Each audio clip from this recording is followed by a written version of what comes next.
আমি বিটিআৰৰ নতুন গভৰ্ণমেণ্টৰ হৈ আজি ভাৰতৰ গৃহমন্ত্ৰী ডাঙৰীয়াক লগ কৰিছোঁ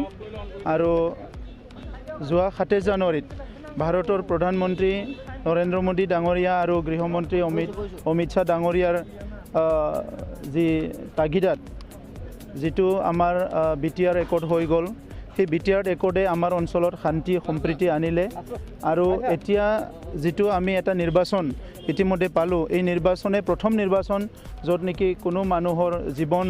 দিব লগা হোৱা নাই বা জীৱন যাব লগা হোৱা নাই তেনেকুৱা ব্লাডশ্বেড হোৱা নাই তো এইটোৱে প্ৰথম নিৰ্বাচন কিছুমান হিংসাত্মক ঘটনা হৈছে অলপ চলপ কিন্তু ডাঙৰ ঘটনা একো হোৱা নাই আৰু ইয়াৰ মূল কাৰণটো হৈছে যে 27 জানুৱাৰীত যিটো শান্তি চুক্তি হৈ গ'ল ইয়াৰ কাৰণে আজি আমাৰ অঞ্চলত শান্তি স্থাপন হৈ গ'ল তো আমি বিচাৰিছোঁ কি এই শান্তি যিটো বাতাবৰণ আহিছে এইটো চিৰস্থায়ী হওক আমাৰ অঞ্চলত বসবাস কৰা সকলো জাতি জনগোষ্ঠী এটা নিৰাপত্তা পাবলৈ সক্ষম হওক সকলো মানে শান্তি সম্প্ৰীতিৰে যাতে জীৱন যাপন কৰিব পাৰে ইয়াৰ কাৰণে আমি আজি গৃহমন্ত্ৰী ডাঙৰীয়াক সাক্ষাৎ কৰি আমাৰ বিটিআৰ যিটো একৰ্ড আছে সেইটো ইমপ্লিমেণ্ট কৰিবৰ কাৰণে আমি আহ্বান কৰিছোঁ আৰু ইয়াৰ লগতে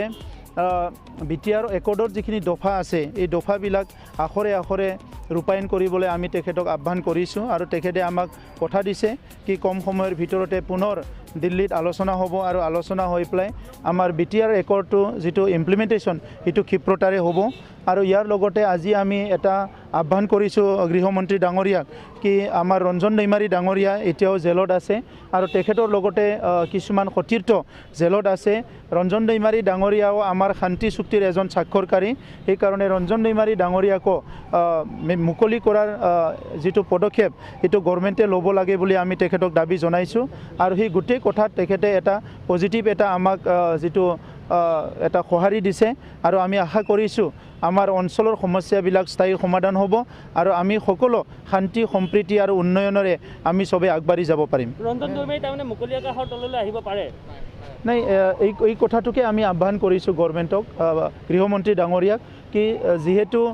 শান্তি চুক্তিত তেখেতৰ এজন স্বাক্ষৰকাৰী আৰু ইমান 30 বছৰীয়া অশান্তিময় এটা পৰিৱেশ আজি শান্তি হ'ল এই শান্তিটো স্থায়ী কৰাৰ কাৰণে আজি তেখেতে যিহেতু এই শান্তি চুক্তিত তেখেতেও সঁহাৰি দিছিলে তেখেতেও পদক্ষেপ লৈছিলে আগবাঢ়ি আহিছিলে যাৰ কাৰণে আজি শান্তি স্থাপন হ'ল সেইকাৰণে আমি কৈছোঁ কি ৰঞ্জন দৈমাৰী ডাঙৰীয়াকো